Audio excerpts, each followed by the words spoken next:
Hello everyone, welcome to our D&D play session. So we're going to be running through the same kind of adventure as we did in our Fate session, just so you can see kind of how the same encounter can play out different ways based on different systems. So we're picking up at the Jade Temple, where Hong Ying is defending the bridge and being approached by the magistrate and his guards.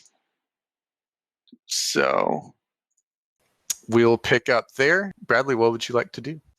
All right. So I see here that Hong Ying, he owes his life to a priest that took him in, so he's very gung-ho about defending these priests. He's wondering why this magistrate and his men have attacked the temple, and can I roll insight to see if I can get maybe kind of some reason why they may have come here? So you can definitely roll insight if you want to see if they're lying. So the magistrate is telling you that the temple owes taxes, so you can roll insight against his deceive, and we will see who succeeds. Okay. Well, I will try it. I'm going to click the insight button. Looks like I got a 23. That's pretty good. All right. So the magistrate actually just rolled a 10. So as you question his authority, he kind of reels back a little bit. He looks surprised that you're asking, and he kind of fumbles through his words and presents the imperial seal again. He says, it is the imperial orders. I'm just doing what I'm told, as should you. So, yeah, Hong Ying is very suspicious of his explanation, and he doesn't move. He kind of holds his ground. Guards, remove that man. If the guards are going to come forward, then Hong Ying is going to actually take out his weapon, brandish it, and knowing his martial prowess, he is going to go through a routine with his weapon, kind of show off, his martial skill in hopes of scaring the guards away. All right, give me an intimidate roll, please. Intimidate. Let's see if we're intimidating at all. 21. So you'd actually use the 16 in this case. 16. Yep. So you'll see in D&D, the roll 20 at least will automatically roll 2 dice every time. And that's because one of the core systems in D&D is advantage and disadvantage. But you use the leftmost dice for a normal roll. When you're at disadvantage, you use whichever number is lowest. And when you have advantage, you use whichever number is highest. In this case, you don't have either, so you just use the leftmost number. Okay, so 16. Yay. Okay, so the Royal Guard's going to see if they can save against that. So they're going to roll Wisdom opposed. And they're actually going to succeed. So they slow down a little bit. They might be a little taken aback, but they are not going to stop. All right. Well, Hong Ying stands at the ready to defend the temple. Okay. Would you like to take any further actions before combat? Let's see.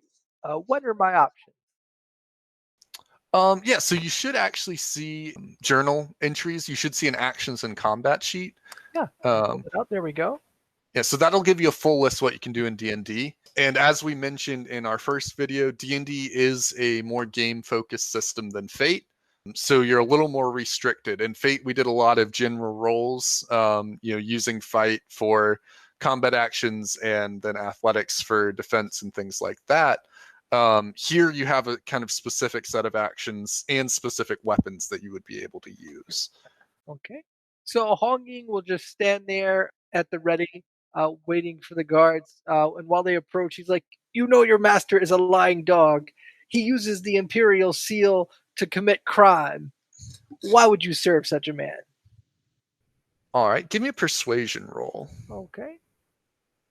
Let me click persuasion. Oh, he didn't do very well. He got a 5. And so the guards seem utterly unfazed as they move forward. You may see a twinge of regret on their faces, but they are not going to stop moving. Okay. So at this point, everybody roll initiative. All right, I can do that. So I'll push the initiative button. I got a 14. All right.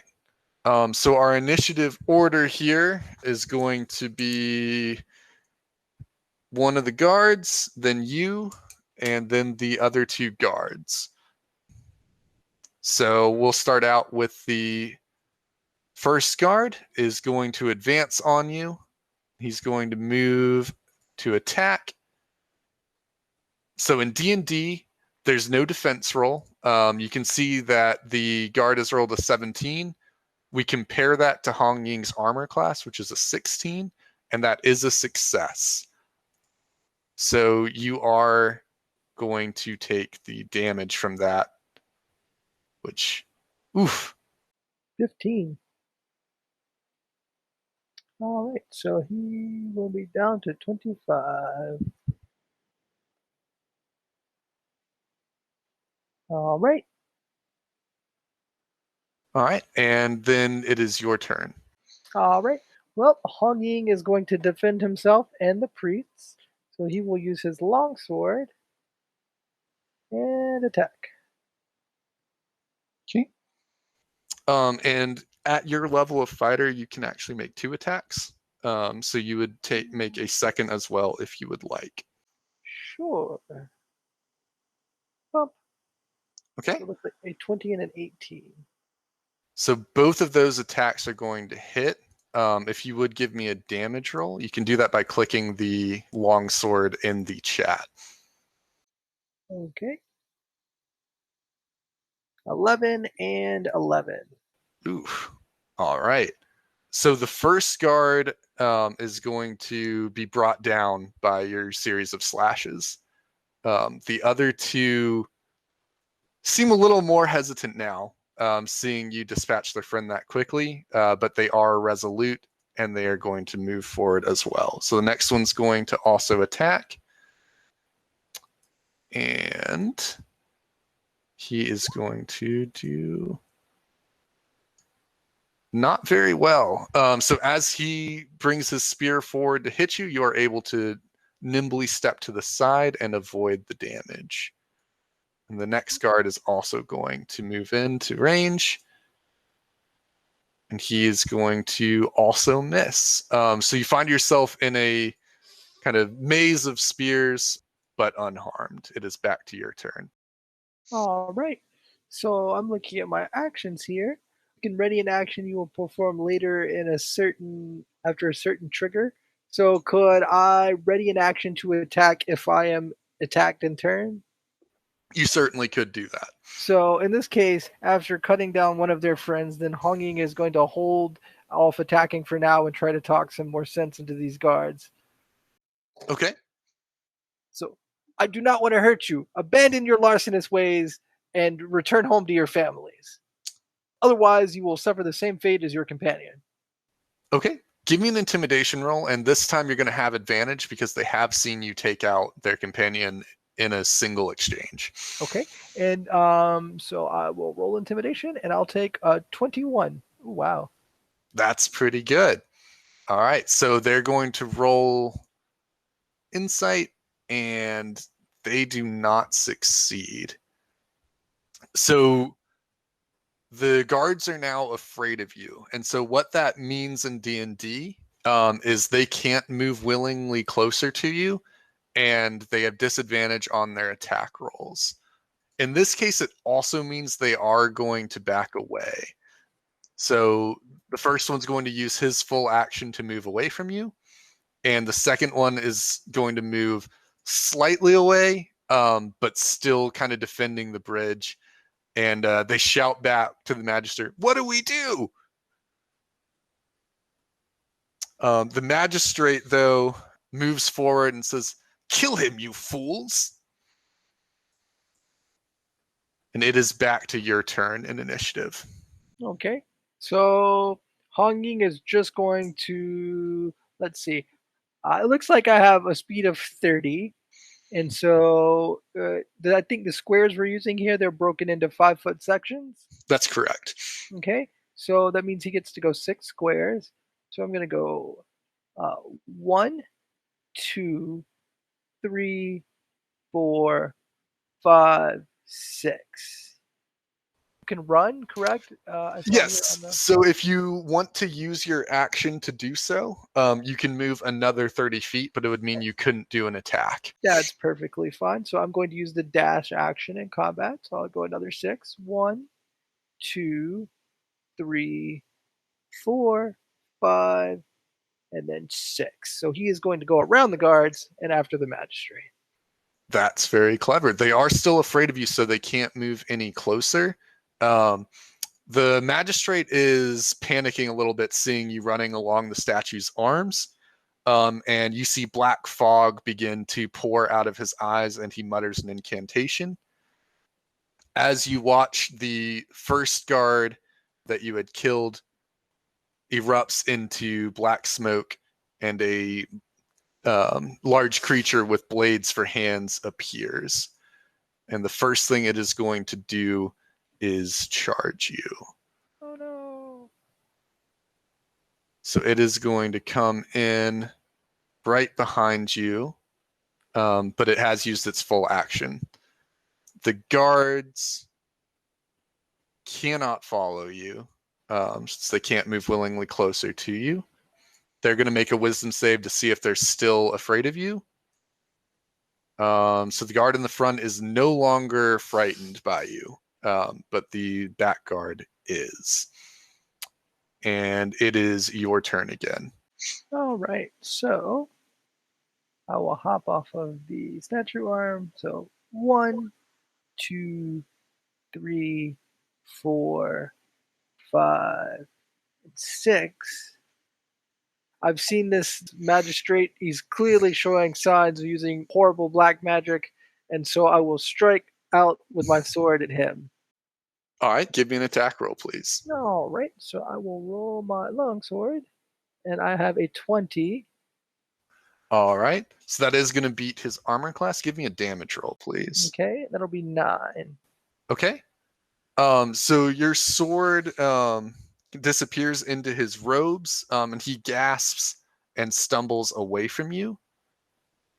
And as you do so, you hear a roar and the pounding of feet as the demon follows you. And it is going to make 2 attacks at you. So let's see here.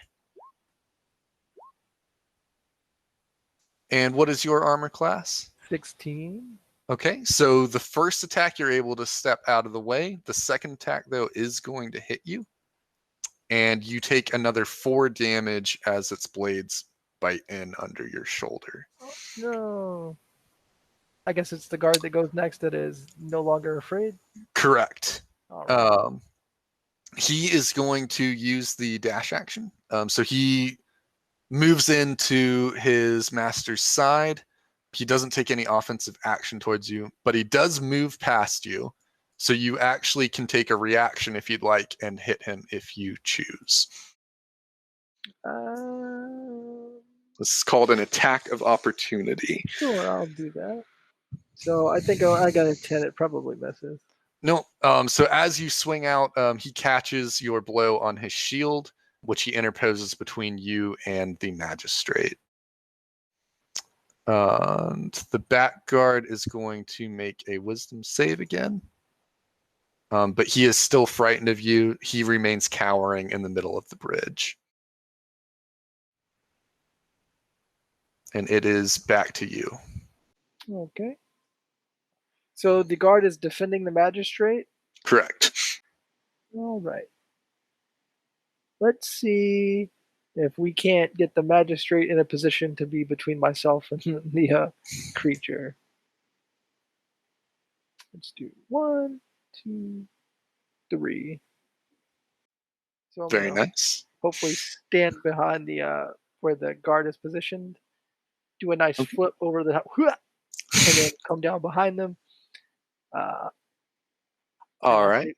say first the master and then his dogs. So I'll take both of my attacks on the magistrate. Uh-oh. All right. So that first one is highlighted in red because it is a critical fail. So a Oh, 1 can no. never succeed. But the 22 is definitely high enough, so give me a damage roll on that one. All right. 8. Okay. So as you slash, the magistrate collapses from your blow. Black smoke begins pouring from his body, and the creature following you also begins to evaporate into dark smoke, but it does still charge you. It remains somewhat substantial, and it's going to be attacking you at disadvantage since it is disintegrating. Okay. So both of those are going to miss since it is disadvantage. We use the lower number, so a 6 and a 15 coming in right under your armor class. So claws kind of flail out of a pouring black fog, and then the creature disintegrates with a roar, leaving you behind with 2 guards. All right. So Hong Ying is going to try one more time to appeal to their sense of honor.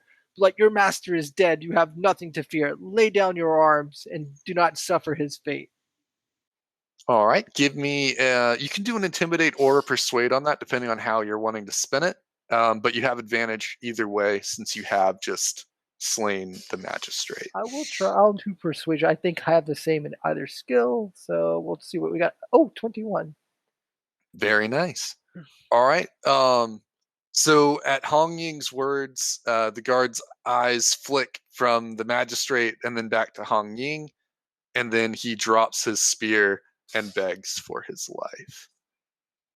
Okay. So Hong Ying will like sheathe his sword and allow the guards to leave and investigate, the remains of this sorcerer who has done, horrible magic to one of his own men.